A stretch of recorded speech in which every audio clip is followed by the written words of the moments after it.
Alors, j'avoue que ça faisait un petit moment que j'arrêtais pas d'éplucher plein de noms. Et puis, en fait, Little Big, en fait, c'est un groupe déjà qui puise énormément d'inspiration sur la période 90, le rock 90. Et en fait, je mets toujours des petites références aux années 90 dans ce projet-là, que ce soit musical et là au niveau du nom. Et en fait, il y avait un jeu qui s'appelait Little Big Adventure qui m'avait un peu marqué. Et donc, j'aimais bien le fait de dire Little Big. Et puis après.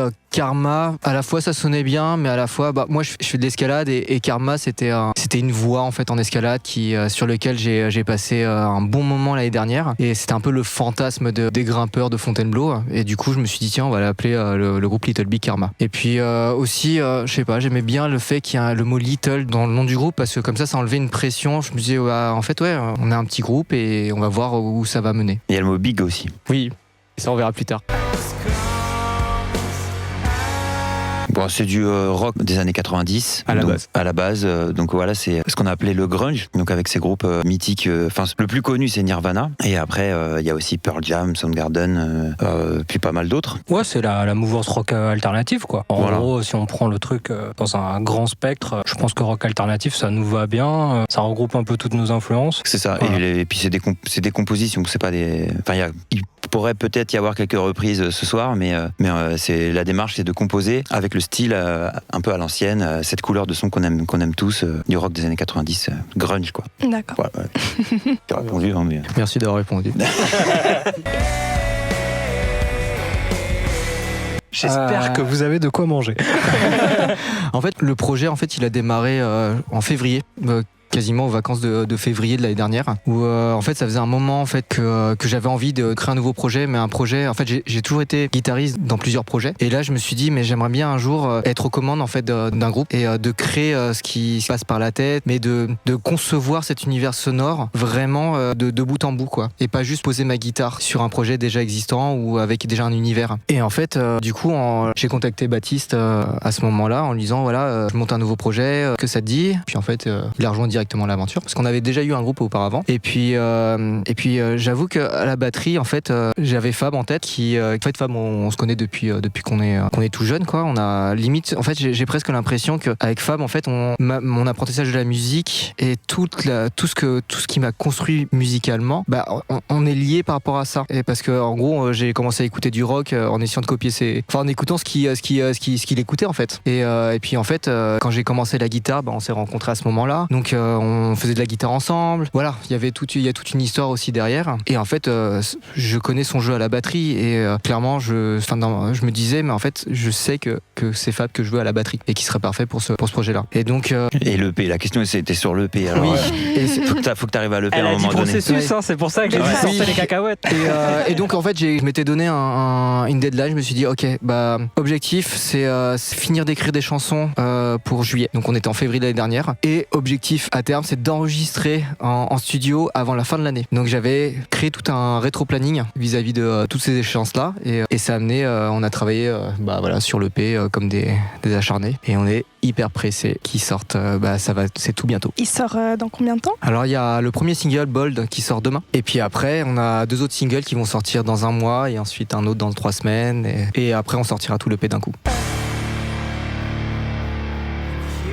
En fait, le thème de cette EP là, en fait, il s'appelle l'hymne d'un monde perdu. En gros, ça parle pas mal ça part surtout d'un constat en fait que, dans les années 90, en fait, nous on est tout jeunes à ce moment-là, et en fait, on nous parlait de petits sujets à l'époque, le réchauffement climatique, la montée des eaux et tout ça, et puis en fait, là on est plus de 20 ans plus tard, et puis en fait, on se rend compte que ces sujets-là, ces petits sujets, sont devenus beaucoup plus gros, que tout ce qu'on pensait allait s'arranger, parce qu'à l'époque, il y avait pas mal de guerres, et puis en fait, on se rend compte que finalement aujourd'hui tout devient pire en fait, que la science n'a pas résolu les choses, que le conflit au niveau mondial, les conflits sont peut-être de pire en pire, donc c'est vraiment, ça part de ce constat là, et puis en fait c'est une critique aussi de tout ce qui se passe actuellement pour dire en fait la décadence humaine elle est en face de nous en fait, et c'est ça le fond du propos quoi. Après c'est un peu construit comme en fait il y a 5 titres et ça fait un peu comme un recueil de nouvelles en fait. L'univers c'est un peu toujours le même, mais on va avoir 5 morceaux, donc donc 5 points de vue.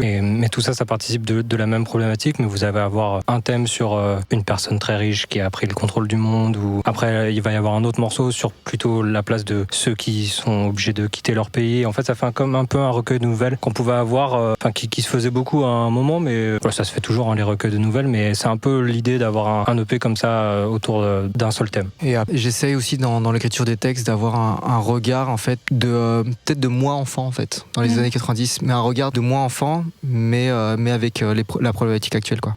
Du coup, quels sont les futurs projets pour le groupe ? Je dirais le projet, c'est de faire plein de concerts. Ouais. Il y a ça, faire des tournées. Et puis il y a aussi un projet d'un deuxième EP qu'on est déjà en train de préparer, on compose pour. Puis un peu plus proche de nous, il y a le clip quand même. Ouais. Voilà. Ça c'est plutôt futur, pas très futur parce que ça va être dans quelques semaines, je pense, ou un mois ou deux maximum. Mais voilà, on aimerait bien quand même avoir un clip pour la sortie de l'EP. Si on peut en avoir 2, ça serait incroyable. Mais déjà 1, ce serait top. Ouais. Moi, j'aimerais bien, justement, avoir quelque chose de compléter l'imagerie en fait de cette EP parce que c'est beaucoup d'images. J'avoue, c'est de compléter. Ouais, parce que pareil, la pochette de l'EP, elle est en cours. Et je pense que déjà, mettre une image sur tout cet univers sonore, ça, c'est déjà quelque chose qui va arriver bientôt.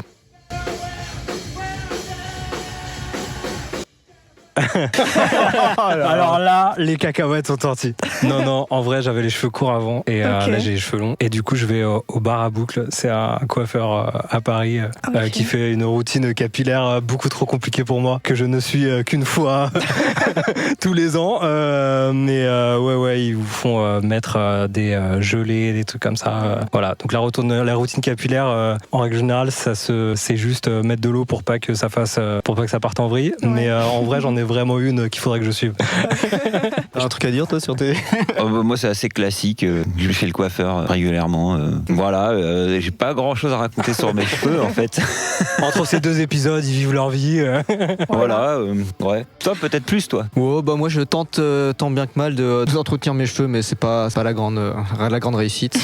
Mais bon après je tiens à avoir j'ai les cheveux longs depuis très longtemps, c'est un signe de rébellion en fait pour moi. Mais c'est pas parce que je fais du rock que j'ai les cheveux longs, parce que souvent on me dit ça, mais non en fait c'est parce que dans la communauté chinoise, parce que j'ai des origines chinoises, en fait à la base, parce que maintenant les temps ont changé, mais à la base en fait avoir les cheveux longs c'était très mal vu en fait pour les hommes, parce que la fierté des familles c'était d'avoir un enfant qui avait fait l'armée. Donc en fait souvent les jeunes hommes avaient les cheveux courts et ceux qui avaient les cheveux longs en fait c'est ceux qui n'avaient pas fait l'armée, donc c'était un peu genre les artistes, les fainéants et tout ça quoi. Et du coup quand j'étais gamin en fait comme je pense qu'il y a peut-être des Chinois qui se reconnaîtront dans l'éducation que j'ai eue, mais en fait on me disait presque tout ce que je devais faire en fait, comment je devais être, et en fait je refusais qu'on touche à mes cheveux en fait, parce que c'était le seul truc sur lequel je voulais avoir un impact en fait, et pour moi avoir les cheveux longs c'était une histoire de dire non je suis pas d'accord en fait, j'ai le droit d'avoir les cheveux longs et certes je suis chinois mais c'est comme ça. Merci à vous pour cette interview. Merci. Et j'espère que ce soir vous allez gérer sur scène. J'espère pour vous. On dit merde normalement. Voilà. Voilà, merci. Merci. Merci bien.